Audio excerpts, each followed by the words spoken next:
Ok, bueno. Entonces, recordamos que estamos en el corazón como bomba. Estamos en ciclo cardíaco. Como recordatorio, el ciclo cardíaco son todos los acontecimientos que suceden en un latido. Em, lo dividimos en varias fases. Dejemos estar bien. En la sístole y la diástole, a su vez, tenemos la fase de contracción y de eyección y de relajación y llenado respectivamente, y a su vez tenemos 7 subfases, ¿no? Ya finales. Dijimos que en cuanto a la duración, la sístole es la, la, el evento o la fase que tiene más una duración ya establecida y quien realmente varía respecto a la frecuencia cardíaca es la diástole y a su vez más la diástasis o fase de llenado lento. ¿Muy bien? Bueno, entonces el ciclo cardíaco lo podemos estudiar de dos formas, a través del esquema de Vickers y a través de algo llamado curvas de presión-volumen. Como ya vimos el esquema de Vickers, pues vamos a ver cómo sucede un ciclo cardíaco en curvas de presión y volumen. ¿Muy bien? Entonces, vean, hasta ahora hemos comentado con el esquema de Vickers que tenemos presiones, tenemos la parte del electro, tenemos el flujo aórtico, tenemos la parte del pulso yugular, que es hace referencia más o menos a cómo está el retorno venoso, y también vimos un poco sobre los ruidos. En este caso, vamos a ver un poco más qué es lo que sucede dentro del ventrículo. Ya que no hemos visto qué cambios de volumen suceden, bueno, pues vamos a ver la relación entre estos cambios de volumen con los cambios de presión que se van generando que ya vimos en la última parte. Muy bien, entonces, para tratar de entender esto, primero les voy a dar algunos como que conceptos, qué es lo que sucede con el volumen en cada una de las 4 fases a grandes rasgos. Muy bien. Recuerden que el volumen durante las fases isovolumétricas, iso igual, no se va a modificar, pero el volumen va a ser distinto en una fase de contracción isovolumétrica que en una fase de relajación isovolumétrica. Muy bien. Entonces, pues vamos a ver más o menos cómo son los cambios de volumen a grandes rasgos en las 4 principales fases. ¿Ok? Supongamos que nosotros comenzamos desde la parte de llenado para ver qué es lo que va a suceder. Muy bien. Inicia el llenado, vean.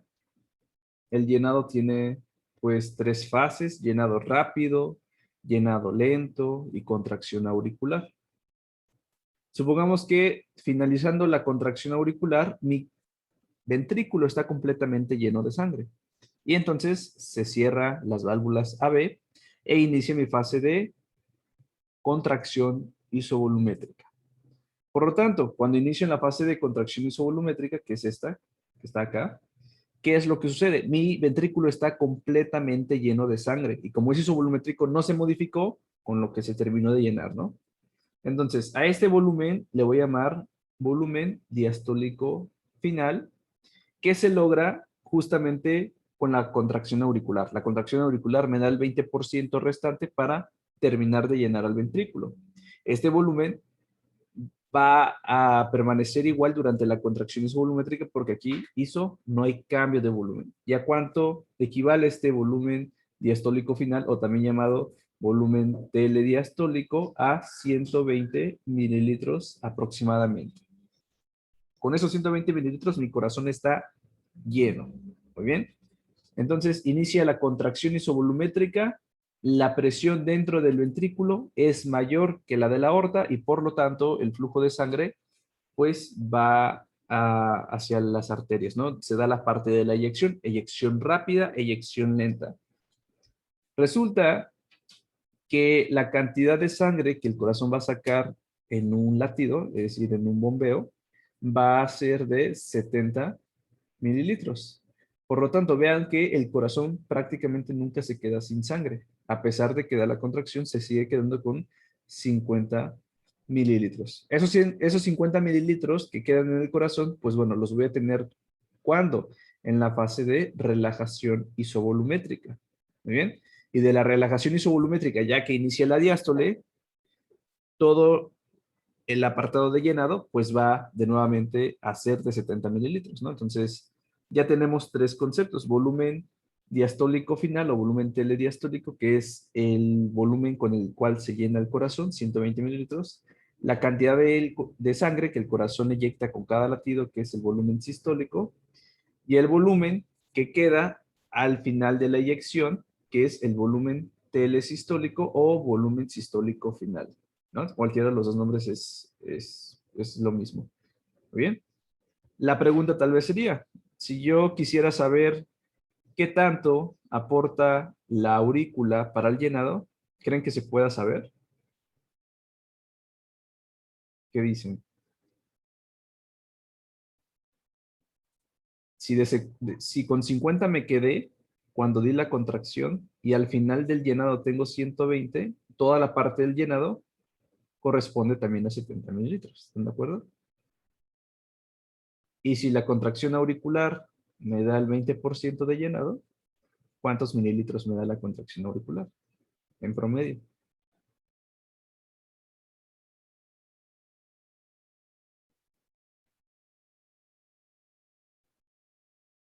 14 mililitros.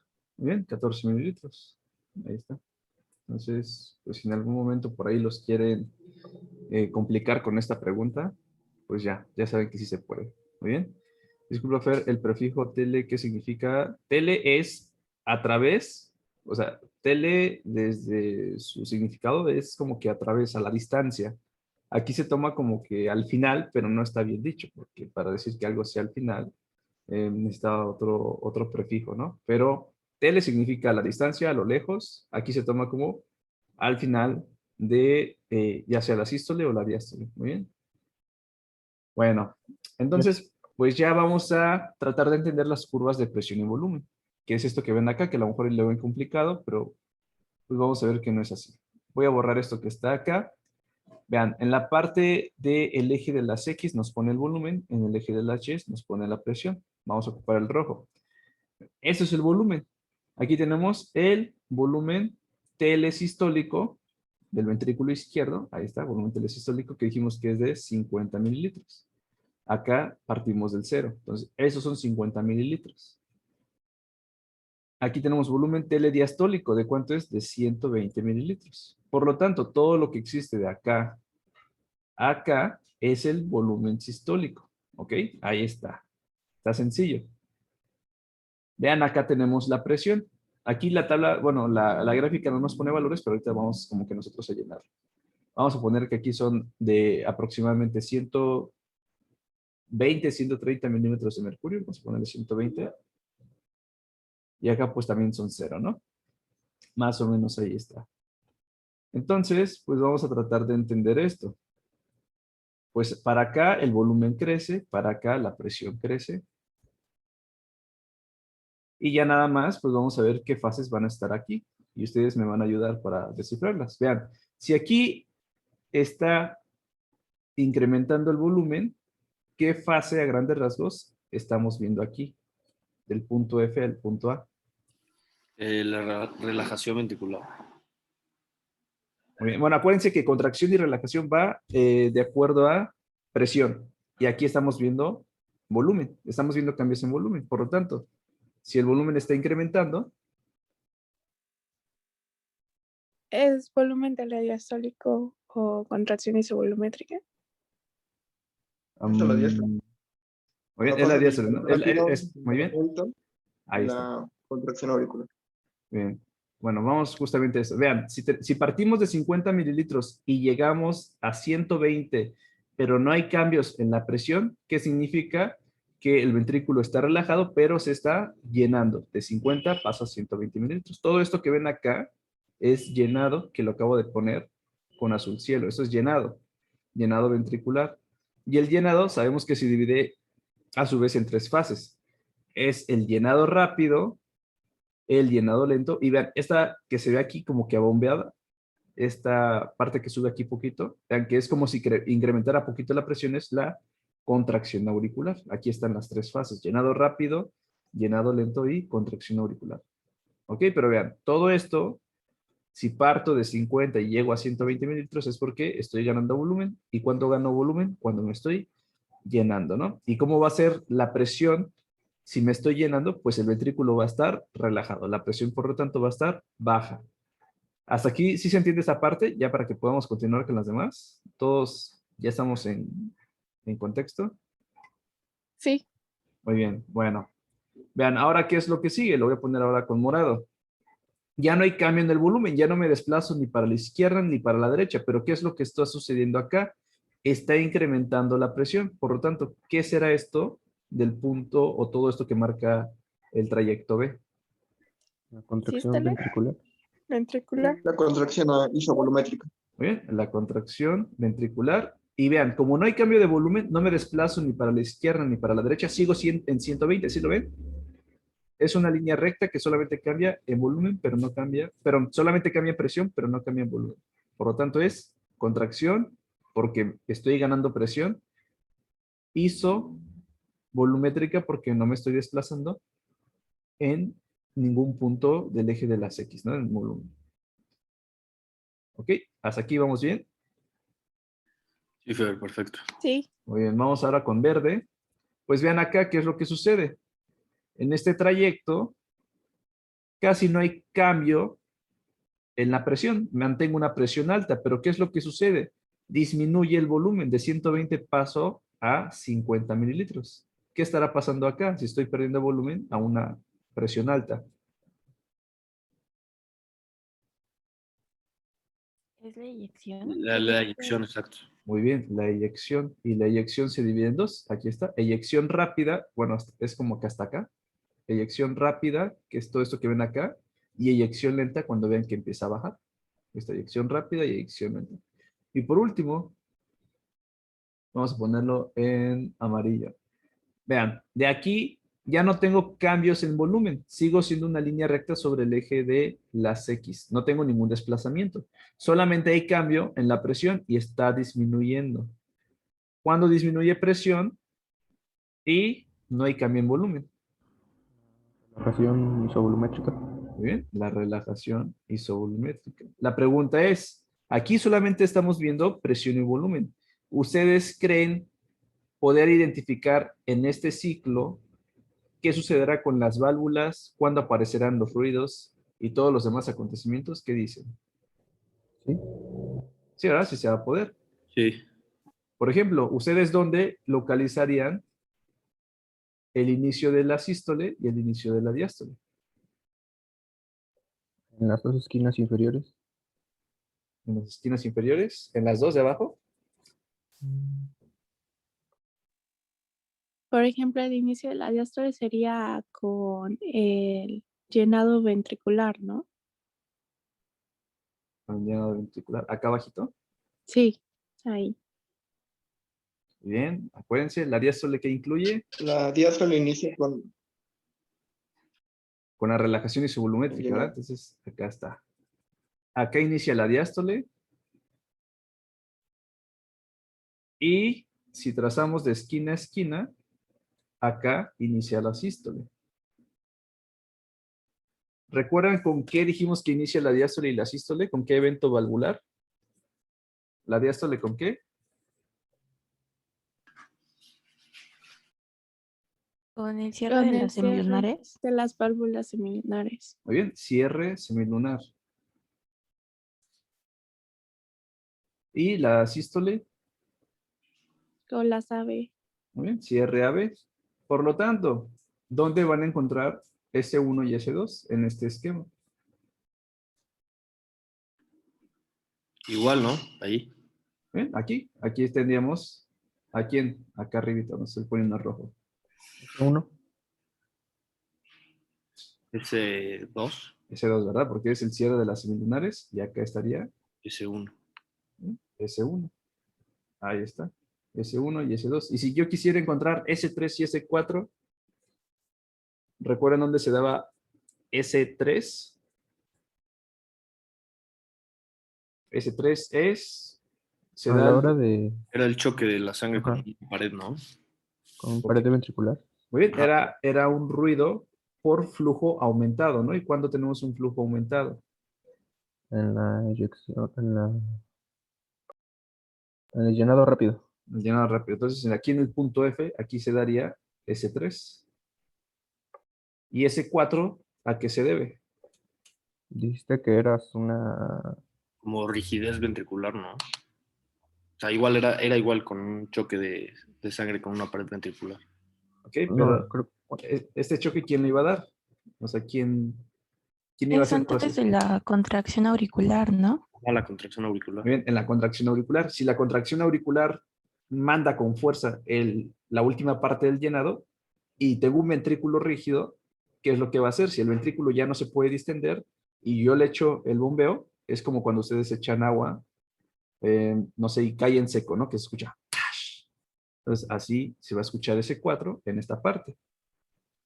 Ahí está, ese 4 estaría aquí en la contracción auricular. Y ya tenemos prácticamente pues todos los acontecimientos. Así ustedes también podrían identificar dónde estaría cada fase del electro y demás. ¿Ok?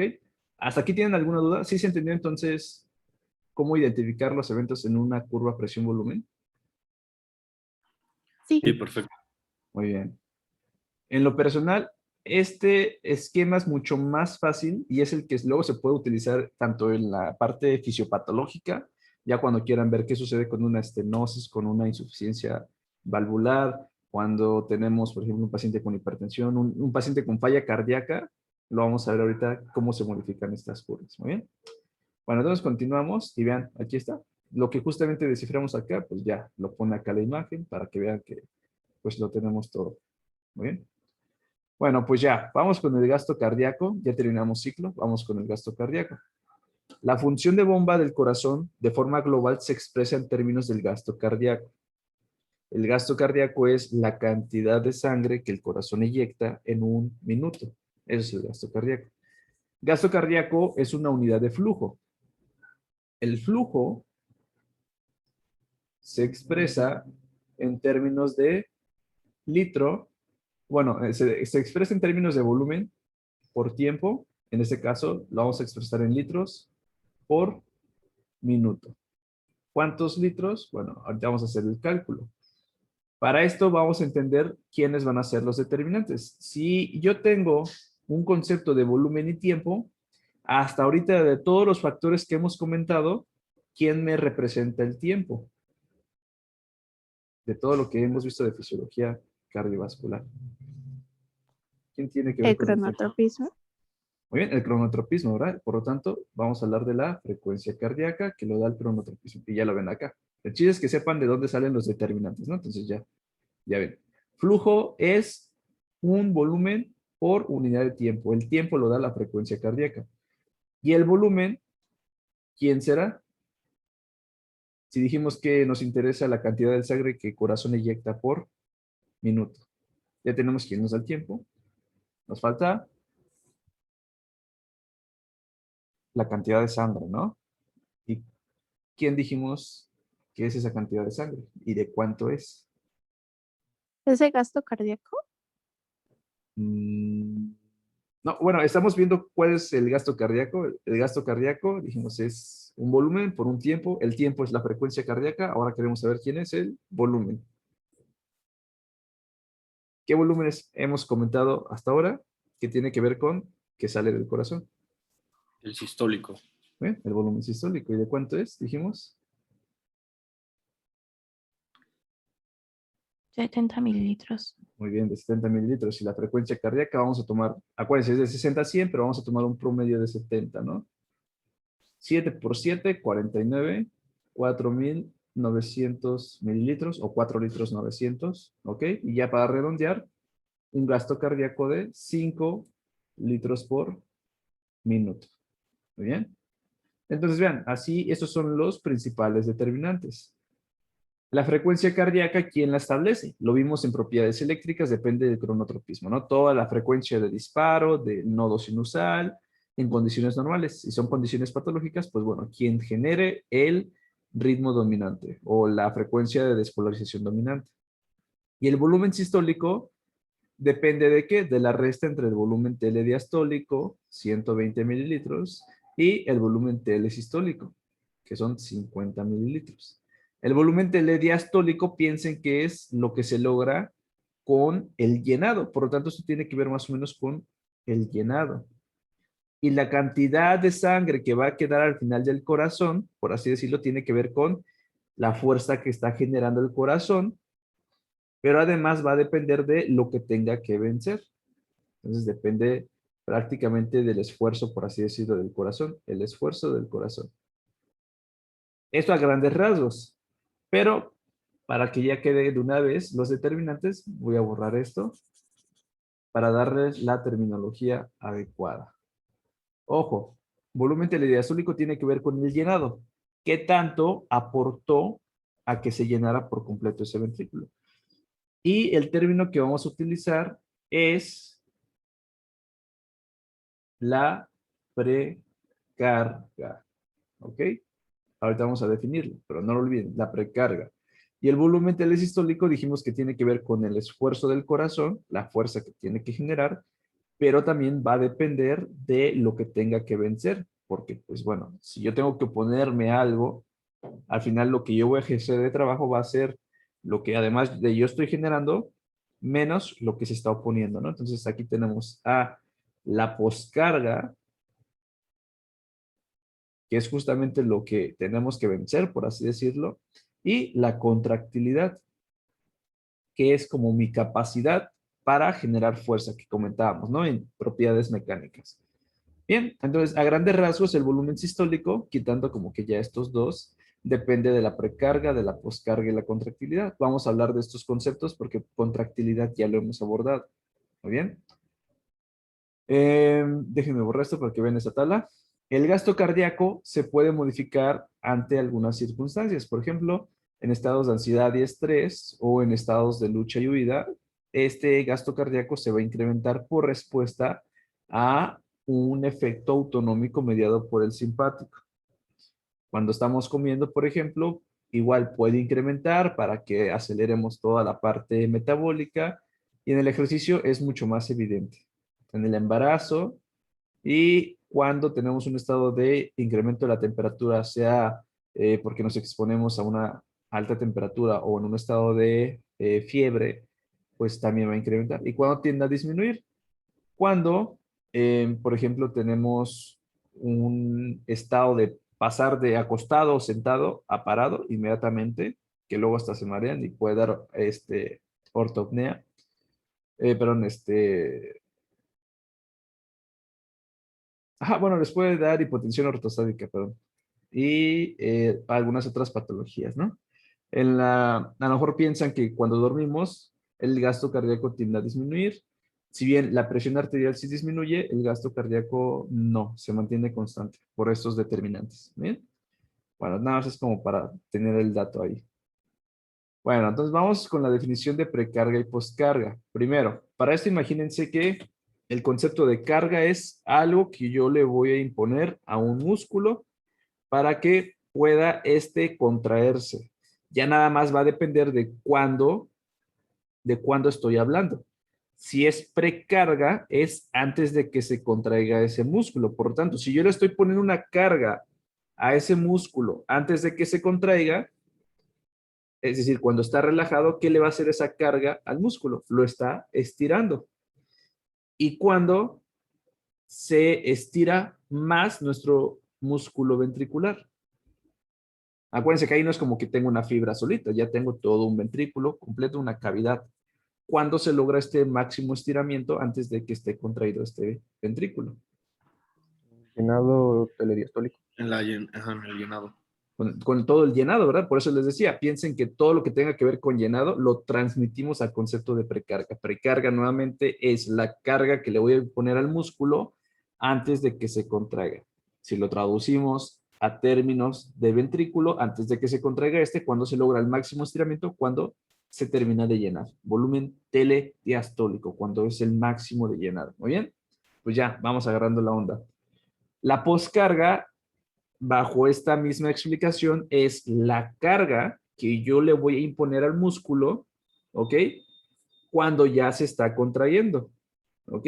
Y por lo tanto tiene que ver con qué tanto se va a cortar, pero para saber qué tanto se va a cortar, yo necesito saber qué tan, yo necesito saber la magnitud de esa fuerza, ¿no? Entonces, por así decirlo, es lo que se va a oponer. Y entonces el ventrículo para que se contraiga y venza, pues tiene que vencer a lo que está inmediatamente después. Acuérdense que aquí lo hablamos desde la perspectiva hemodinámica. La sangre se mueve de donde hay una mayor presión a donde hay menor presión. Entonces, bajo este principio, pues lo que yo tengo que vencer es una presión mayor que está después de esta cámara. Por lo tanto, todo lo que está en la parte de la aorta y la circulación arterial periférica, pues es la poscarga básicamente, ¿ok? Entonces, todo esto tiene un principio mecánico que es desde la fibra miocárdica individual y ya lo transpolamos a un músculo por completo. Vean, para más o menos tratar de entender. Aquí nos habla de precarga. El músculo todavía no se contrae porque, ¿por qué no se contrae? Porque vean, todavía no puede levantar este peso y vean, tiene que ver con el grado de estiramiento. Una vez que soltamos, por así decirlo, la precarga, que es lo que mantiene estirado el músculo, este ya se puede contraer y por lo tanto puede generar fuerza para acortarse. ¿Y de qué va a depender de que sea corte o no? De qué tanto tenga que vencer. Y ven, esto representa la poscarga, lo que tiene que vencer para que se pueda cortar, ¿no? Entonces está sencillo. Precarga, piensen que es estiramiento antes de contraerse. Poscarga es acortamiento, lo que yo debo que vencer, pues justamente para lograr esta nueva longitud. Muy bien. Y eso es en términos de fibras individuales. ¿Cómo lo traduzco yo a un ventrículo? ¿Cómo lo puedo transpolar esa nomenclatura? La longitud va a ser sinónimo de volumen, por esto que decíamos de que pues, es una cámara cerrada. Ay, perdón, ahí está. La magnitud de acortamiento tiene que ver con el volumen sistólico, lo que les ponía más o menos acá. La parte de la carga, la fuerza, pues bueno, tiene que ver con presiones, ¿no? Y todo esto demás. Pero ya vimos los equivalentes. Entonces, ¿alguna duda con a qué se referencia la precarga y la poscarga? ¿Sí queda claro? ¿Podrías repetir otra vez lo de poscarga, por favor? Es que se me trabó un poco de Muy bien. Vale, entonces la poscarga es post, lo que viene después, por así decirlo, lo que yo tengo que vencer para acortarme, porque la función de un músculo se traduce a acortamiento. El acortamiento significa más o menos generar fuerza, ¿no? Entonces, poscarga es lo que yo tengo que vencer para que me pueda cortar. Eso en una fibra individual. Si lo transpolamos al corazón, lo que yo tengo que vencer como ventrículo izquierdo, como cámara, es todo lo que está después, porque acuérdense que la sangre va de donde hay mayor presión a donde hay menor presión. Para que yo pueda vencer algo, necesito vencer a ese sitio de mayor presión que está después de mí para que pueda dar la eyección.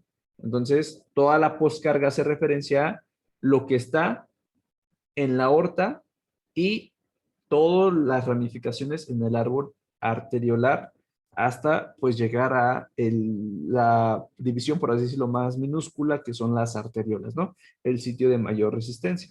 Entonces, todo eso, todo lo que tiene que vencer para mover sangre y que está después del ventrículo, todo eso se traduce a la poscarga. ¿Ok? Entonces, no sé si ya queda un poquito más claro. Sí, muchas gracias. Muy bien. Entonces sería toda la presión de la aorta y eso, solamente. Bueno, hacia afuera. Bueno, ahorita los vamos a definir ya todos los componentes, pero a grandes rasgos es todo lo que está después de la válvula aórtica y que yo tenga que vencer para abrirla y dar la eyección. Todo eso es la poscarga, todo lo que se encuentra después y que yo tengo que vencer para dar la eyección. ¿Vale? Muy bien. Gracias. Entonces, pues continuamos ahora sí. Para más o menos tratar de entender esto, el corazón tiene un mecanismo intrínseco que le ayuda a compensar hasta cierto punto cuando tenemos variaciones con esto que acabamos de comentar, que es la contractilidad y la precarga más que nada. Entonces, vamos a introducirnos a algo que es muy importante en la fisiología cardiovascular, que es la ley de Frank-Starling o ley de Starling del corazón, el cual me establece la relación entre el volumen, que hace referencia al llenado, al estiramiento, recarga, con la fuerza de contracción que yo voy a generar. Entonces, para esto imagínense lo siguiente. Si ustedes tienen una liga, por así decirlo, bueno, no tengo una liga aquí a la mano, pero supongamos que tienen una liga. Cuando estiran una liga, entre más la estiren y la suelten, más fuerza va a generar. Obviamente, dentro de rangos, pues, normales, ¿no? Si las tiran de más y la rompen, pues piensen que pues ya no funciona esto. Entonces, entre más estiren ustedes esa liga, regresa con mayor fuerza a su estado inicial. Piensen que más o menos va a suceder lo mismo con el corazón. Entre más se distienda mayor fuerza va a generar en un principio. ¿Y quién dijimos que nos va a dar este estiramiento? ¿Recuerdan? El volumen que Bien. entra ¿El volumen en el qué? ventrículo, el telidoestólico. Muy bien, volumen telediastólico, que no se les olvide, que es el mayor volumen que puede alcanzar el corazón en el llenado. Entonces, pues estamos en este contexto. Por lo tanto, Starling se dio cuenta que cuando nosotros, por ejemplo, incrementábamos el llenado ventricular, el corazón pues dice, ¿sabes qué? Yo para no ahogarme, porque estoy recibiendo un buen de volumen, me estiro un poco más, pero regreso con mayor fuerza y mando la eyección con mayor contractilidad, por así decirlo. Muy bien. Ahora, este principio no es infinito, porque en algún momento, vean, esta es la curva, eso que ven acá en negro es lo normal. Vean, si acá estoy estirando de más con mayor volumen telediastólico, si yo sigo incrementando acá, bueno, esta curva va a empezar a disminuir. ¿Y por qué empieza a disminuir? Porque si ustedes recuerdan cuando hablábamos del grado de acortamiento de las fibras del sarcómero, recuerdan que les dije, si nosotros estiramos de más, los filamentos gruesos y delgados dejan de solaparse entre ellos. Y entonces, si ya no hay tanto solapamiento, pues ya por más que quieran y por más que lo estires, ya no está generando tanta fuerza. Además de que esto dijimos que también tenía que ver con la titina, ¿no? De que si lo estiro, me ayuda a regresar. Bueno, pues llega a un punto donde por más volumen que yo le meta, por más que lo estoy estirando, ya no va a compensar con una mayor contracción y mayor fuerza de eyección. Entonces, es autolimitado este mecanismo de Frank Starling. Solamente nos ayuda en situaciones, por así decirlo, de cambios bruscos, donde se genera un mayor llenado y yo, para no ahogarme, genero mayor fuerza. ¿Muy bien? ¿Sí se entiende entonces el mecanismo de Frank Starling? Sí. Muy bien. Entonces, pues ya estableciendo lo normal, vamos a ver qué modificaciones podríamos tener nosotros. Ojo, es la relación que existe entre la precarga, que dijimos que es volumen telediastólico, no es lo mismo, pero de ahí viene, con la contractilidad, que es como que la fuerza de contracción que va a generar. Muy bien, esa es la relación de Frank Starling. ¿Qué tanta fuerza voy a generar yo? Dependiendo de qué tanto está estirando la fibra miocárdica. Muy bien. Bueno, entonces vamos a ver qué es lo que sucede cuando tenemos, por ejemplo, una respuesta al ejercicio. En la respuesta al ejercicio vemos cómo la curva se hace hacia la izquierda y se hace hacia arriba, es decir, responde de una forma adecuada a este mayor llenado. Y por lo tanto, pues tú como corazón necesitas generar mayor fuerza. Entonces, generas más fuerza, pero a su vez te está llegando más sangre porque estás en un estado de actividad física. ¿Muy bien? Vean qué sucede cuando tenemos una falla cardíaca, como la curva de Starling se deprime tanto en la carga, la precarga, tanto en la fuerza que va a generar. Entonces, en una falla cardíaca suceden dos cosas. La primera es que si te estás distendiendo, ¿sí? Hay distensión, pero ya no respondes con fuerza. Ese es el mecanismo principal de por qué surge la insuficiencia cardíaca. Entonces, se empieza a ahogar ese corazón, se empieza a encharcar. ¿Por qué se empieza a encharcar? Porque recibe un buen de volumen, pero ya no responde. Ya no responde. ¿Y cómo va a ser el gasto cardíaco final? ¿Cómo se lo imaginan? Más bajo, ¿no? Pues bajo, porque aunque tú te esté llegando un buen de volumen, si tú no estás generando fuerza, ¿qué es lo que sucede? Tu volumen sistólico, que dijimos que va en relación con la fuerza que vas a generar, disminuye. Si disminuye el volumen sistólico, aunque la frecuencia cardíaca esté bien, disminuye tu gasto cardíaco. Entonces, eso es lo que sucede en una falla cardíaca, ¿no? Empezamos a tener problemas con las fibras miocárdicas. Cualquier problema que le pegue a las fibras ya no van a generar fuerza. Entonces, cae el gasto. Pero si además empezamos a incrementar y ahogar ese corazón, empieza el llenado, empieza a ser mayor el llenado, se empieza a estirar y ya ni siquiera va a compensar. Por eso les digo, el fenómeno de Starling responde ante situaciones, por así decirlo, agudas o espontáneas, no en un corazón o en una patología que te da un carácter un poco más crónico. Muy bien. Bueno, ya hemos visto entonces la relación entre el volumen y la contractilidad, pero también puedo generar cambios de fuerza sin necesariamente modificar la precarga, es decir, solamente generar cambios aislados en la contractilidad, es decir, generar efectos inotrópicos positivos, efectos inotrópicos negativos. ¿Bien? Por ejemplo, si yo le doy un fármaco, que tiene un efecto adrenérgico tipo beta 1, ¿qué va a hacer? Le va a generar un mayor efecto en la fuerza, por lo que hemos comentado. Si le doy un digitálico, también favorece una contracción más fuerte, y así, ¿no? Si le doy un inotrópico negativo, por ejemplo, un bloqueador de canales de calcio, pues va a disminuir la fuerza, pero sin necesariamente modificar el llenado. Solamente tiene que ver con la fuerza de manera aislada, ¿no? Y aquí, con esta imagen, solamente les quiero como que poner algunas otras situaciones que pueden comprometer la contractilidad de ese músculo. Por ejemplo, la hipoxia, la hipercamia y la acidosis generan depresión miocárdica. Trastornos ácido-base, la parte de las acidosis genera depresión miocárdica. Hipoxia, todo lo que tenga que ver con la cardiopatía isquémica. Si esto evoluciona posteriormente a lesión y a necrosis, pues mucho más. Ya no voy a tener masa disponible. ¿Qué otra cosa puede modificar la contractilidad? La pérdida de miocardio por cualquier patología, efectos farmacológicos, etcétera, etcétera, ¿no? Pues varias cosas le pueden pegar a la contractilidad del músculo sin necesariamente modificar el llenado o modificar la presión que va a estar después. Entonces, esos fármacos o esos efectos pueden ser inotrópicos positivos si es que favorecen la contractilidad o inotrópicos negativos si es que la deprimen. Muy bien, por lo tanto, ¿cuáles van a ser a grandes rasgos los determinantes de esta precarga y la poscarga? Bueno, pues vamos de nuevo. El gasto cardíaco depende de la frecuencia cardíaca y depende del volumen sistólico.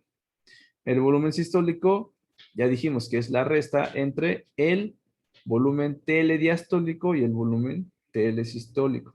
El volumen telediastólico, ¿cuándo se llena? Cuando tiene que ver algo con el llenado. Muy bien. Y esto dijimos que va con la precarga. Y el volumen telesistólico, pues además de depender de lo que se va a llenar, va a depender de otros factores como la poscarga, que es lo que tiene que vencer, y la contractilidad. La frecuencia cardíaca, ¿de qué depende? Depende del cronotropismo.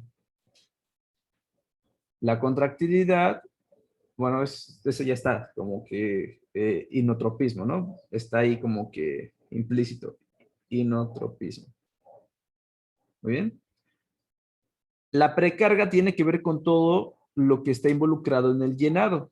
Por lo tanto, hay que pensar qué es lo que está antes del ventrículo para que se esté llenando. Entonces, depende de la contracción auricular, depende del retorno venoso, depende de qué tanto se pueda llenar el ventrículo, ¿ok? Entonces, son varias cosas que favorecen al llenado. Vamos a ponerlo así para más fácil. ¿Depende de qué?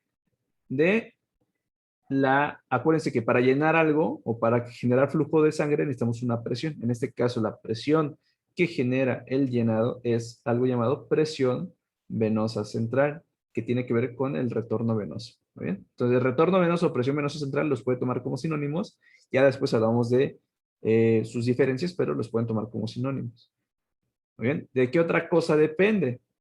Depende de el tiempo de llenado. Porque ya dijimos, si el llenado se da en la diástole depende también de la frecuencia cardíaca. Si yo tengo un menor tiempo de llenado con una frecuencia cardíaca elevada, pues disminuye el volumen de diastólico, ¿no? Y por último, mi recipiente para llenar. Piensen que es como si fuera una jarra y ustedes están con una manguera echando el agua, ¿no? Si esa jarra, por ejemplo, es rígida, pues ustedes cuando la llenen, pues va a tener una cierta capacidad. Pero supongamos que ahora ustedes están llenando un recipiente que se puede distender, ¿no? Entonces, si ustedes empiezan a llenar ese nuevo recipiente que se puede distender, simularía un ventrículo. Entonces, nos interesa la distensibilidad ventricular. ¿Ok? Y aquí, presión venosa central y retorno venoso lo podemos desarrollar a fondo mucho después, ya que veamos el tema, ¿no? Tiene que ver con la bomba muscular, con la bomba respiratoria, con el retorno, perdón, con el tono venoso, con el volumen de sangre que tenemos, porque ahí se almacena principalmente, etcétera, etcétera, etcétera, ¿no? Pero todos esos básicamente le pegan a la precarga. Si yo tengo un menor llenado o una menor presión para llenar, disminuye el llenado, ¿no? Si yo tengo una frecuencia cardíaca elevada, disminuye la diástole, disminuye el periodo de llenado, disminuye el volumen de llenado, la precarga. Si mi distensibilidad ventricular está limitada, tengo un ventrículo rígido, ¿qué sucede? No se llena, el volumen está disminuido. ¿Ok? Y aquí se podría agregar la contracción auricular, que me da un 20%, pero por ejemplo, si llegan a fallar las aurículas por alguna razón, pues bueno, se va a llenar con un 80%, pero ya no vamos a tener este bombeo extra. No piensen que tiene que ver con todo lo que involucra llenado. Vamos ahora con la poscarga. En la poscarga, ¿qué vamos a encontrar? Todo lo que yo tengo que vencer y que está después de mi ventrículo izquierdo en este caso. Entonces vamos a encontrar primero el estado de la válvula aórtica. Y esto a lo mejor de manera fisiológica o de manera normal no importa, porque pues no tendría por qué haber problema. Pero ¿qué sucede si tuviéramos una estenosis de la válvula aórtica? La válvula, acuérdense, estenosis significa que una válvula no puede abrir. Insuficiencia es que una válvula no puede cerrar. Si tengo estenosis de la aorta, pues esa válvula va a estar rígida y no se va a poder abrir. Entonces, impide el flujo y por lo tanto incrementa la poscarga, que dijimos que es todo lo que se opone, ¿no? Segundo, el estado de la aorta. ¿Y por qué aquí el estado de la aorta? Acuérdense que la aorta nos da un bombeo secundario por su distensibilidad. Si yo tengo una aorta rígida, yo tengo que vencer aún más porque no tengo como ese amortiguamiento de la distensión de la aorta. ¿Ok? Y por último, todo lo que está después de la aorta, que ya son varios vasos, y pues para no estar uno por uno, lo vamos a tomar como resistencia vascular periférica. Es decir, todo lo que después de las ramificaciones de la aorta surgen, todo eso es lo periférico, todo eso es resistencia vascular periférica, que principalmente depende de las arteriolas. ¿Muy bien? Y ya, pues así es como tenemos nuestros determinantes. Piensen que entonces cualquier modificación, al final de cuentas, le podría pegar al gasto cardíaco. ¿Ok? Por ejemplo, si yo tengo un efecto cronotrópico positivo, incrementa la frecuencia, incrementa el gasto. Pero yo también puedo tener acá un efecto inotrópico positivo. Le pego la contractilidad, saco más volumen de sangre, incrementa el gasto cardíaco. Yo también puedo tener un efecto positivo en el retorno venoso. Lleno más el ventrículo, fenómeno de Frank Starling, más me lleno, más fuerza genero, más sangre eyecto. Y está incrementando el volumen sistólico y por lo tanto incrementa el gasto cardíaco. Muy bien. ¿Alguna duda con esto? Sí, más o menos fueron siguiendo la secuencia y se queda clara los determinantes de cada uno. Sí, Fer. Muy bien. Entonces, continuamos. Pues ahora vamos a ver qué sucede cuando modificamos alguno de esos determinantes con las curvas de presión-volumen. Vamos a ver qué es lo que sucede acá.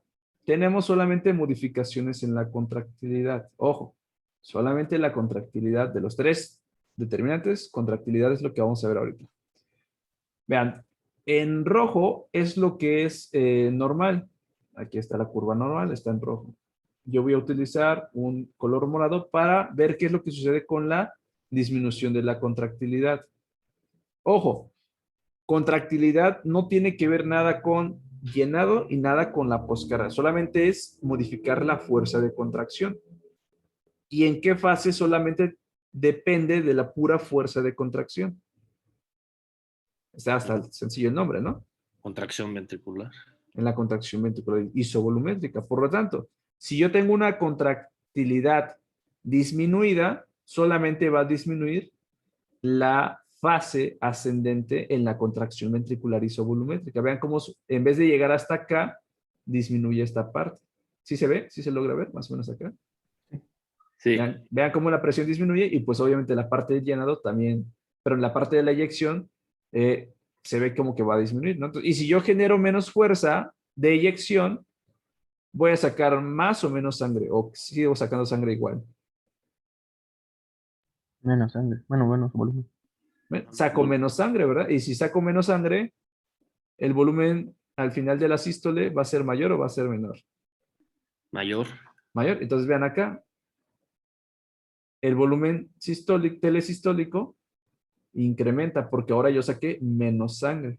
Mi volumen sistólico disminuye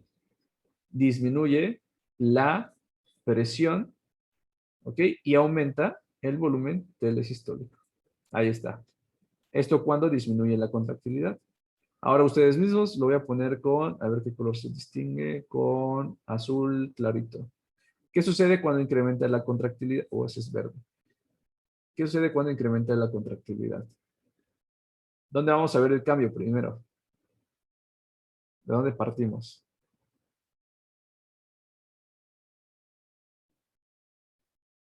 Nuevamente, ¿no? En la fase de contracción, ahí está, vean cómo está incrementando. Paz. Como yo estoy generando mayor fuerza, voy a sacar más o menos sangre. Más. Más sangre. Más sangre, ¿verdad? Entonces el volumen telesistólico, el volumen sistólico incrementa. ¿Y cuánta sangre me va a quedar en el ventrículo? Es decir, el volumen telesistólico. Menos sangre, ¿no?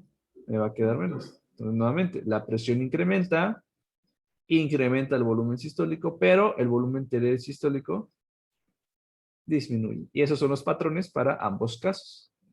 ¿Sí se entendió esta parte de las modificaciones y la curva? Sí, sí. ¿Sí lo fueron siguiendo? Muy bien. Bueno, pues vamos a ver ahora qué sucede cuando tenemos modificaciones en la precarga. Ahí está la precarga. Nuevamente, ahora voy a utilizar el rojo para identificar una disminución de la precarga. Una disminución de la precarga, ¿a qué se traduce? ¿Dónde dijimos que está involucrada la precarga? Contracción Mm. auricular. A ver, acuérdense, precarga es todo lo que me va a El estirar una llenado. fibra. Llenado. Muy bien. Tiene que ver con el llenado. Entonces, ¿dónde verían ustedes el primer cambio? ¿O dónde partirían para interpretar esta curva? En el llenado sanguíneo, ¿no? Muy bien, la parte ¿Cuánta del sangre llenado. llega? Con el volumen, ¿cuál? Telediastólico. Muy bien, con el volumen telediastólico. Entonces, el volumen telediastólico va a estar disminuido. Vean, acá, por ejemplo, de 120, que es lo normal, está disminuido, ¿no?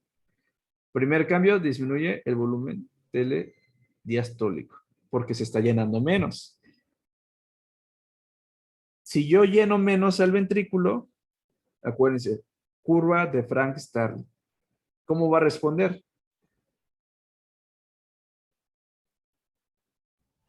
¿Podrías repetir? Es que no te entendí. Claro. Si yo lleno menos el ventrículo, acuérdense de las curvas de Frank-Starling.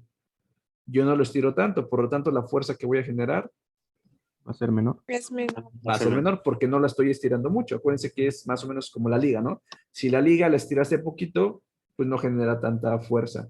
Entonces la presión está disminuida. Y veamos cómo acá, justamente, está disminuida. ¿Y qué sucede con el volumen telesistólico? Va a ser el mismo. Va a ser menor. Ahí está justamente el cambio. Va a ser el mismo. El volumen telesistólico es el mismo porque el problema inicial, ¿cuál fue? El llenado. La respuesta de contracción es, acuérdense, es proporcional al llenado. Entonces, si fue proporcional, ¿qué sucedió? Pues no se modifica el volumen telesistólico porque, acuérdense, es un mecanismo compensatorio. ¿Ok? Imagínense qué sucedería si no tuviéramos esta parte de la curva de Frank-Starling o el mecanismo de Starling. Respondería con una contracción normal y ahí sí, si yo me lleno menos, pero responde con la contracción normal, me quedaría menos. ¿Ok? Pero no sucede así por este mecanismo de Frank-Starling, ¿no? Entonces el volumen telesistólico permanece normal. Y el volumen sistólico entonces ¿Qué dicen? Es el que disminuye. Va a disminuir. Ok, también disminuye, ¿verdad? Tiene sentido. Si me llega menos sangre, y tiene que ver con los mismos determinantes. Acuérdense, volumen sistólico depende de la precarga, de la poscarga y de la contractilidad. Si yo estoy disminuyendo la precarga, si disminuyo el llenado, pues el volumen que yo voy a sacar pues va a ser menor. Y así. Entonces piensen que es pues lo mismo. Vamos ahora a qué es lo que sucede con pues un incremento. Utilizamos el azul. ¿De dónde partimos? Acuérdense. Mayor precarga, mayor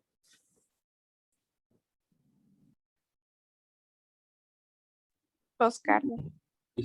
Más fuerza, ¿no? Mayor volumen. Mayor volumen Oigan, telediastólico. eso. Hay que organizarnos primero. Nuevamente, definición de precarga. Precarga es estiramiento antes de contraerme. ¿Cuándo me estiro? En el llenado. ¿Cuándo me voy a estirar al máximo? ¿Con qué volumen? Telediastólico. Con el volumen telediastólico. Entonces vamos a partir desde el volumen telediastólico. ¿Qué sucede con el volumen telediastólico? Aumenta. Aumenta. Ya sabemos de dónde partimos. Ahora sí, ¿qué me debo que preguntar ahora? Fenómeno de Frank-Starling. Si yo estoy llenando de masa el corazón, ¿qué va a suceder con la fuerza que va a generar? Va a ser mayor. Va a ser mayor. Va a ser mayor. Muy bien, entonces la presión incrementa. Y acuérdense que esto es un mecanismo compensatorio, ¿ok? Por lo tanto, ¿cuánto me va a quedar en mi volumen telesistólico? Un volumen menor, ¿no? Es el mismo, ¿no? Es el mismo, acuérdense. Si yo, el fenómeno de Frank-Starling me ayuda a compensar lo que me llega con lo que yo voy a sacar para mantenerme siempre igual con mi reserva. Por eso les digo, decía, es como que un mecanismo compensatorio para que no haya cambios, por así decirlo, ¿no? Imagínense qué pasaría si yo saco de más sangre. Para el siguiente tendría que llenarme más y en cada latido pues me iría como que recorriendo hacia cero, ¿no? Y eso es lo que no quiero, por eso es que tenemos el mecanismo de Frank-Starling, ¿no? Por lo tanto, el volumen telesistólico no se modifica, queda normal. ¿Ok? Si ya tengo volumen telesistólico normal y volumen telediastólico incrementado, ¿cómo va a ser el volumen sistólico? ¿Cómo? Nuevamente, ajá, muy bien. Si está el volumen telediastólico incrementado y tengo mi volumen telesistólico normal, hagan la resta nada más. ¿De cómo va a ser mi volumen sistólico? La cantidad que voy a inyectar Sí, va a ser mayor. Aumentado. va a ser mayor. Y si sigue quedando duda, piensen lo siguiente. Nuevamente, volumen sistólico depende del llenado, la precarga, de la poscarga y la contractilidad. Si yo incremento la precarga, el volumen sistólico sí o sí va a tener que aumentar. Si yo disminuyo la precarga, el volumen sistólico sí o sí va a tener a disminuir. Muy bien. Y esas son las modificaciones cuando genero cambios con la precarga. Para esto, nunca olvidar, aquí vamos a ponerle como que precaución, nunca olvidar la ley de Frank-Starling. ¿Ok? Y que esta ley de Frank-Starling, traducido a esta curva, va a evitar que tenga cambios en el volumen telesistólico y por lo tanto este va a ser siempre normal, porque justamente trata de compensar el cambio. Entonces, ¿hasta aquí alguna duda? ¿Sí quedó claro los cambios de la precarga? Sí, perfecto. ¿Podrías repetir lo de cómo se mantiene el volumen telesistólico por el fenómeno de Frank-Starling? Es que Claro. no... Bien, vamos a regresarnos mejor a esta diapo. El fenómeno de Frank-Starling es, desde definición, responder proporcionalmente con la contractilidad ante un cambio en la precarga. Es decir, va a ser una relación equitativa entre el llenado y la fuerza de contracción que va a generar. ¿Y esto para qué? Para generar un mecanismo de compensación interno. Es decir, si a ti si te llega volumen de más, tú generas más fuerza para sacar ese volumen de más que te está llegando, pero sin que tú modifiques lo que te va a quedar al final. Es decir, si a ti te llegaron, no sé, 100 de más, tú además de lo que eyectas normalmente, vas a mandar 100 de más para que tú al final te sigas quedando con lo mismo.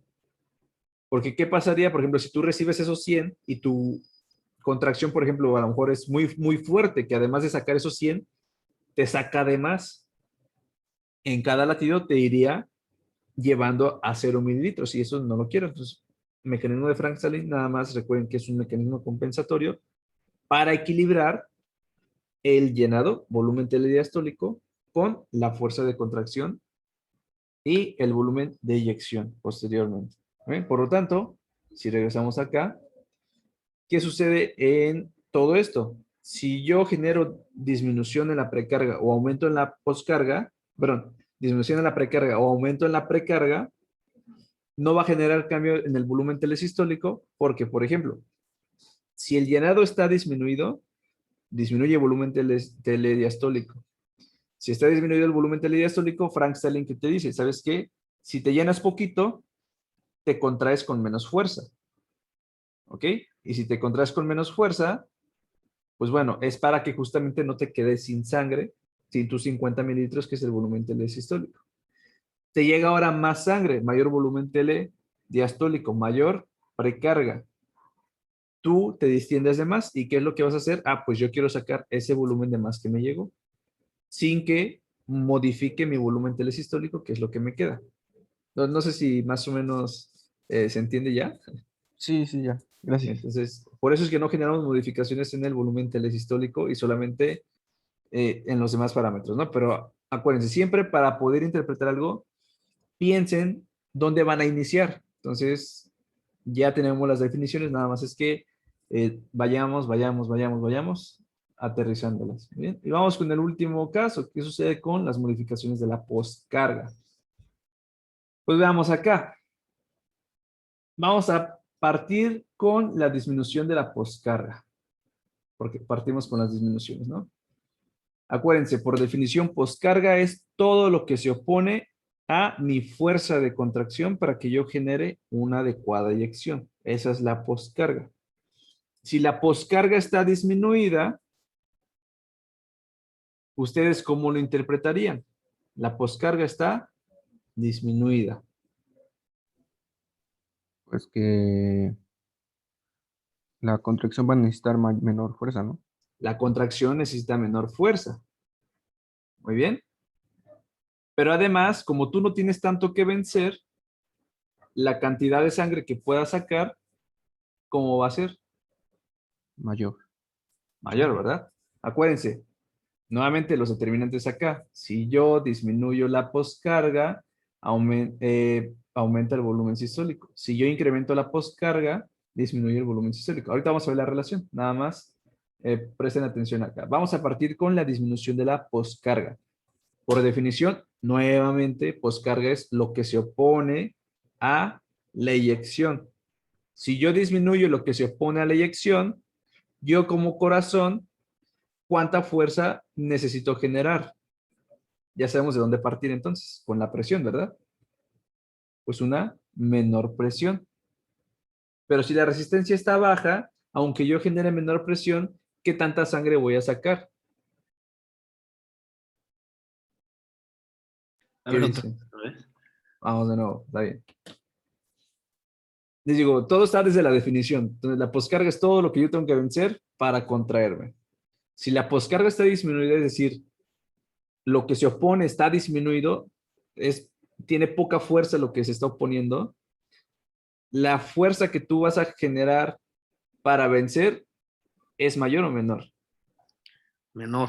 Es menor, ¿verdad? Porque Nada se opone, es si lo que menor. tienes que vencer es menor, pues va a ser menor tu presión. Ahí está. Ya partimos que vamos con la presión primero.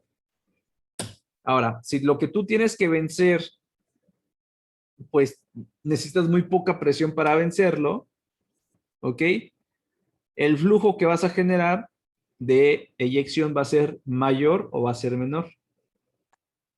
Mayor. Mayor.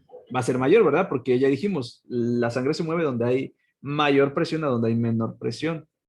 Si el impedimento, lo que se opone está muy bajo, pues yo voy a generar un mayor flujo de salida, mayor volumen sistólico. Entonces, el volumen sistólico incrementa. Y ya nada más me queda pensar cómo me va a quedar el volumen dentro del corazón. Si yo saqué más, Pues va a haber menos volumen sanguíneo. entonces el volumen telesistólico disminuye. Y vean en qué no hay cambios.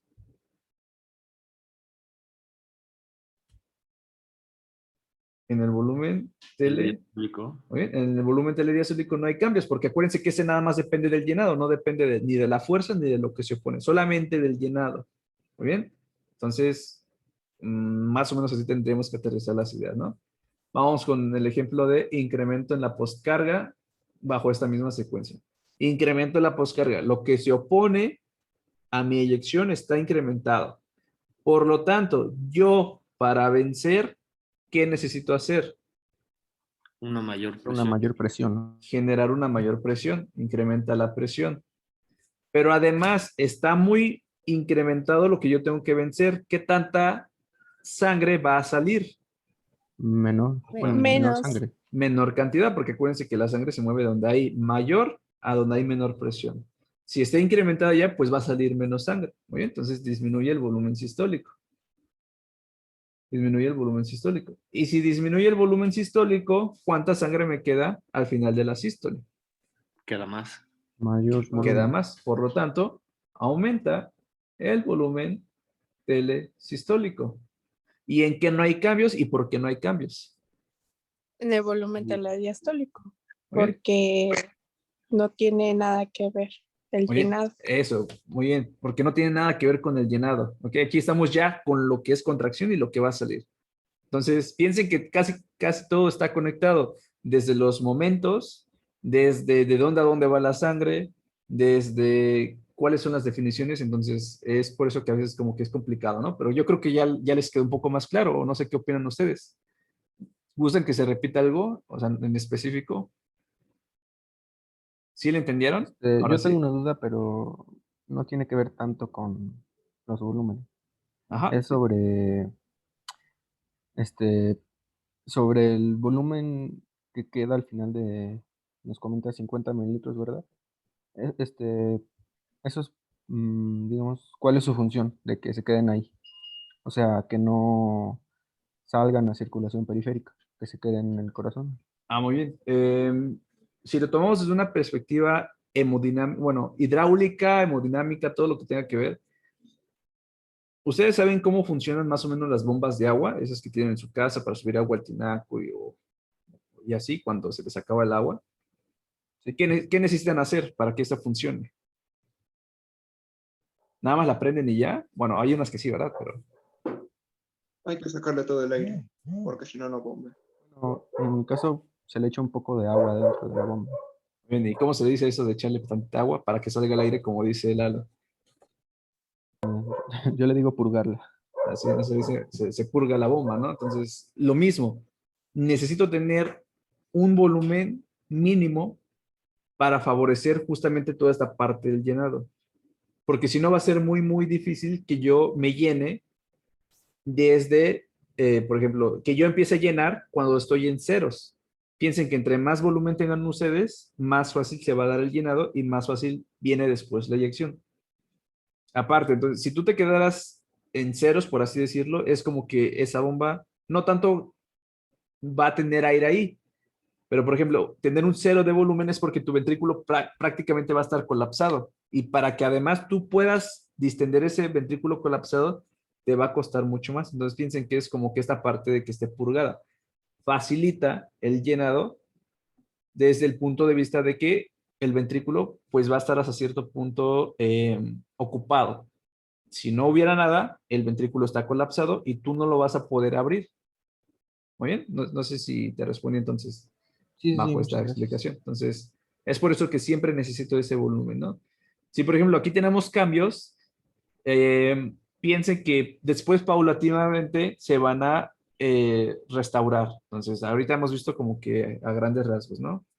Y entonces, pues ya, aquí está qué es lo que sucede con cada uno de los determinantes cuando incrementa y las flechitas que justamente, pues hasta nosotros ya desarrollamos más a detalle. Nuevamente, ¿alguna duda con esto? ¿Sí queda claro entonces?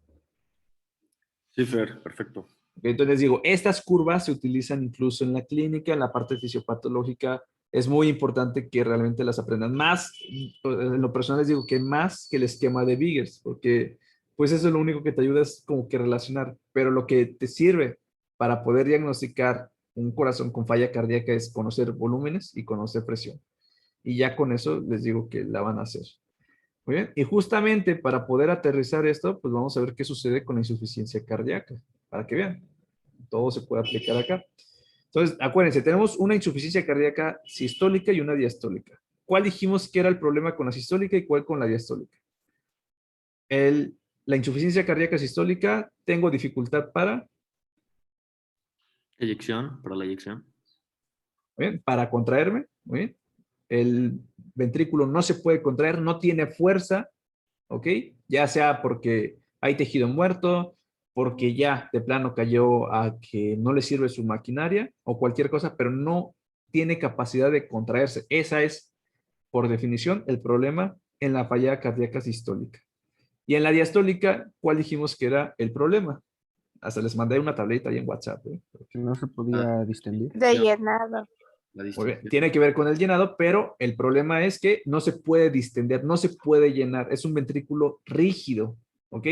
Y rígido no necesariamente de que esté contraído y duro, ahí todo tetánico, no. Es un ventrículo que por alguna razón a lo mejor se hizo hipertrófico y ya le cabe menos, o no se hizo fibrosis a lo mejor, o cualquier cosa, pero es un ventrículo rígido, ¿ok?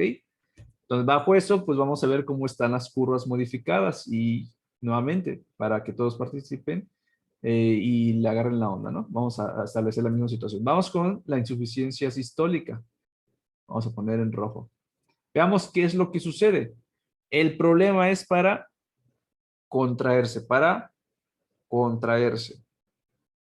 Por lo tanto, ¿qué cambios vamos a estar teniendo acá?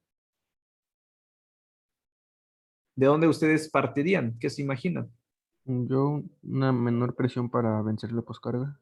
Una menor presión. Por ejemplo, acá no se ve tanto, pero ahí está. Eso poquito que disminuye, pues está disminuyendo la presión, ¿no? Entonces sí, disminuye pues la presión para pues, contraerse, ¿no? Muy bien. ¿Qué otra cosa? Si no está generando tanta fuerza, ¿cuánta sangre va a sacar?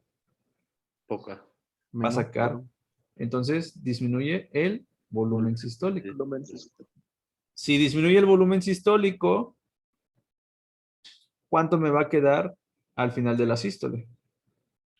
Más sangre. Más sangre. Más sangre, ¿verdad? Entonces incrementa el volumen telesistólico. Y aquí vean, ¿qué es lo que ven donde normalmente tendría el volumen telediastólico? Se está desplazando, ¿no? Hacia la derecha. Está incrementando el volumen telediastólico. La pregunta sería, ¿por qué se está desplazando hacia un mayor volumen? porque en las contracciones no saca la suficiente sangre, ¿no? Entonces va quedando como un mayor, pues es un mayor volumen Muy telesistólico. bien, justamente eso. Al siguiente ciclo,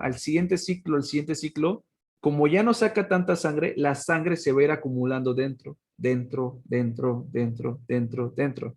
Entonces piensen que el llenado va a ser el mismo, pero si tú te quedaste con un volumen telesistólico mayor, el siguiente ciclo te viene de nuevo, 70 de llenado, pero tú te quedaste a lo mejor con 70, ya son 140 de los 120. Nuevamente, tú sacas nada más 50, te quedas con 90 y te vuelven a llegar 70, ahora tienes 160.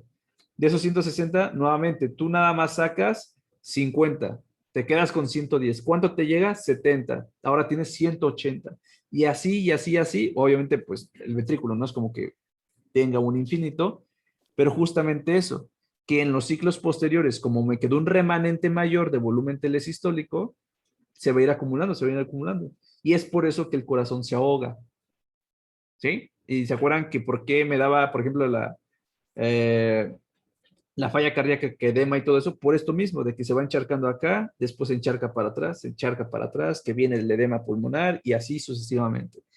Entonces, ¿sí queda claro cómo es la secuencia en la insuficiencia sistólica? Sí, sí. Muy bien, vamos ahora con la diastólica. ¿Qué dijimos que es el problema con la diastólica? ¿Y dónde van a ustedes iniciar a interpretar esa curva?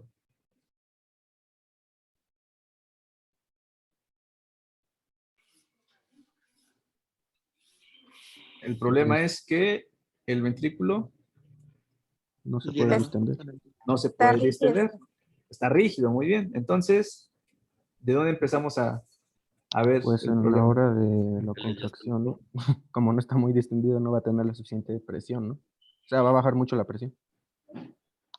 Bien, ¿alguien Para, bueno, más que se imagine por El dónde empezar? volumen Volumen telediastólico. Muy bien, con el volumen telediastólico. Si el ventrículo está rígido, ¿qué va a pasar? No se va a llenar bien. No se va a llenar por completo. Por lo tanto, ¿qué va a pasar con el volumen telediastólico? Disminuye. ruido. Disminuye el volumen telediastólico. Y vean cómo me desplazo hacia la izquierda, menor volumen telediastólico. Si disminuye el volumen telediastólico, ¿cuánta sangre voy a inyectar? Poca. Poca. Disminuye, ¿no? Y menos. Disminuye el volumen. Bueno, aquí me faltó ahorita mencionar qué sucede con la presión, pero bueno, disminuye el volumen sistólico. Pero acuérdense, Frank Starling, si disminuye el volumen telediastólico, la presión Disminuye. disminuye. Y Menor. ahora sí, si disminuye la presión y disminuye el volumen telediastólico, disminuye el volumen sistólico, lo que saco, ¿no? Sí. Y al final, pues me sigo quedando con lo mismo. El volumen telesistólico no cambia, pues porque sigue siendo como que esta parte, ¿no? Con la parte más de la precarga que con la poscarga o que con la contractilidad que tiene más que ver con la parte sistólica. Y así, lo único que, pues, conforme estoy rígido, por así decirlo, pues la presión de reposo, por así decirlo, que podría lograr este músculo, pues es un poquito mayor. Y ya, nada más como que eso de distintivo. Pero piensen que a grandes rasgos ese es el patrón. Y bueno, aquí nada, faltaría volumen telesistólico normal, no cambia. Y acá nada más nos faltó, lo pongo en rojo para que no nos confundamos. Perdón, aumenta el volumen telediastólico porque se va encharcando. Y así nos quedarían entonces los patrones para estas dos insuficiencias. ¿Queda claro? ¿Alguna duda? ¿Sí le entendieron? Sí, Fer. Muy bien. Muy bien, entonces, pues cuando puedan, si es que les interesó el tema, háganse una tablita de comparación entre insuficiencia sistólica, insuficiencia diastólica. Ya hemos visto algunas partes fisiológicas, pero ustedes pueden complementarlo pues ya con alguna tabla de internet y poner ahí datos clínicos a lo mejor. No sé. La que genera problemas y la que pues más con alta tasa de mortalidad es la insuficiencia sistólica. Muy bien. Porque pues el problema es que no se puede contraer. Entonces, aunque tú le quieras dar un fármaco que sea inotrópico positivo, no puede contraerse. Y en la insuficiencia diastólica, ¿creen que si le dan un inotrópico responda?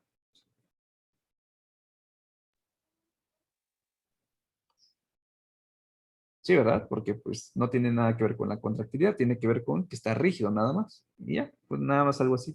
Digo, pues ya con el paso del tiempo van a ir desarrollando pues más o menos esta forma como que de pensar, ¿no? Pero el chiste es que tengan como que bien las bases y sepan de dónde a dónde hay que abordar las cosas. Muy bien, y ya, ¿qué más nos falta? Ah, sí, nos falta antes. Ahí está. Bueno, entonces ya tenemos todos los determinantes del gasto cardíaco, ya hemos visto las modificaciones, ta. Muy bien. Por último, vamos a recordar que la circulación es un circuito cerrado, ¿ok? Y que todo lo que sale a través del extremo arteriolar va a regresar por el extremo venoso al mismo corazón. Entonces, vamos a encontrar ahorita la relación que existe entre el gasto cardíaco y el retorno venoso. El retorno venoso también es una unidad de flujo. Y en condiciones normales, el gasto cardíaco y el retorno venoso son lo mismo. ¿Por qué? Porque no es como que se te escape sangre a otro lado, ¿no? Si tienes una hemorragia, bueno, pues ya. El gasto cardíaco a lo mejor en un principio está normal, pero si pierdes sangre, el retorno venoso está disminuido porque tienes una fuga. Pero en condiciones normales eso no sucede. Es un circuito cerrado como lo ven acá en esa representación. Muy bien.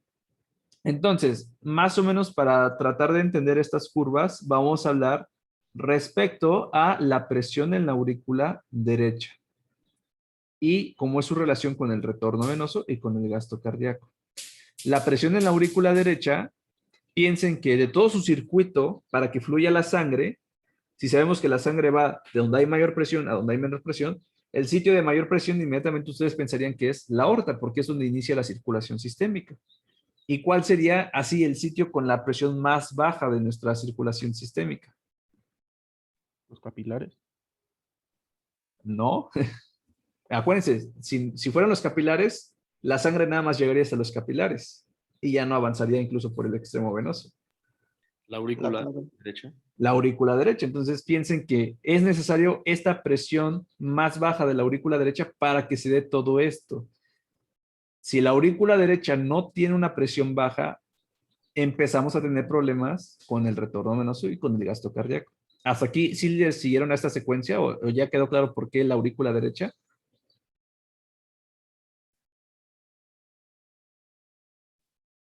Sí, por ejemplo, si hubieran sido los capilares, si este fuera el sitio de menor presión, la sangre nada más quedaría acá y ya no avanzaría nada en el extremo venoso. ¿Ok? Entonces, para que esto se haga justamente un circuito cerrado, debe que llegar hasta el final de la circulación sistémica. ¿Y dónde es? La aurícula derecha. ¿Ok? Bueno, entonces todo lo vamos a ver desde el punto de vista de la aurícula derecha. Y vean acá, las presiones que esta maneja, pues realmente son muy bajas. Lo normal es que sea de 2 milímetros de mercurio. Imagínense 2 contra los 120 que puede estar en la aorta en la sístole. Entonces, pues es mucho, ¿no? Por eso es que avanza. En los capilares a lo mejor nos encontramos con 35 en el extremo arteriolar y 28 acá en el extremo venoso, pero sigue avanzando por esta misma diferencia que hay de presión. ¿Muy bien? Entonces vean, en el eje de las X tenemos a la presión de la aurícula derecha. Y acá nuestras curvas tenemos en morado o azul el retorno venoso y en rojito tenemos al gasto cardíaco. Vemos que con una presión de la aurícula derecha de 2 milímetros de mercurio, ¿qué significa esto? Que están intersectando, que el gasto cardíaco y el retorno venoso son iguales, esto que les decía que es lo normal. Esto que está saliendo es lo mismo que me está llegando. Muy bien. Y dependiendo de los desplazamientos que yo tenga respecto a la presión de la aurícula derecha, se puede modificar esto que está acá. Entonces podría tener cambios en el gasto cardíaco o podría tener cambios en el retorno venoso. Nada más quédense con eso. Lo normal es que la presión en la aurícula derecha sea de 2. Aquí es donde intersecta retorno venoso y gasto cardíaco. ¿Eso qué significa? Que a esa presión ambos son iguales. Y que si yo tengo desplazamientos, por ejemplo, una presión en la aurícula derecha de 4, ¿qué significa? Que mi retorno venoso va a ser de 3 litros, pero el gasto cardíaco va a ser casi de 8. ¿Ok? Entonces, pues ahí consideramos esas modificaciones. Bueno, ¿y eso para qué se los pongo? Para más o menos establecer las relaciones que existen cuando modifico algunas variables que hemos comentado. Por ejemplo, un efecto inotrópico positivo, ya dijimos que incrementa el gasto cardíaco. ¿Pero qué le hace el retorno venoso? Ah, pues en el retorno venoso vean cómo el desplazamiento es hacia la izquierda. Vamos a ver qué es lo que sucede con el volumen de sangre. Si yo genero un mayor volumen de sangre, vean cómo el retorno venoso se mueve para acá y por lo tanto el gasto cardíaco también va a estar elevado porque le está llegando más sangre, mayor volumen telediastólico, mayor precarga. Bien, entonces, pues a lo mejor si no le entienden mucho estas curvas, nada más hay que tratar de interpretarlas desde eso que les comentaba, ¿no? Es la relación que existe entre el retorno venoso y el gasto cardíaco ante una cierta presión en la aurícula derecha. Muy bien. Y ya podría tener ciertos desplazamientos dependiendo con qué esté jugando.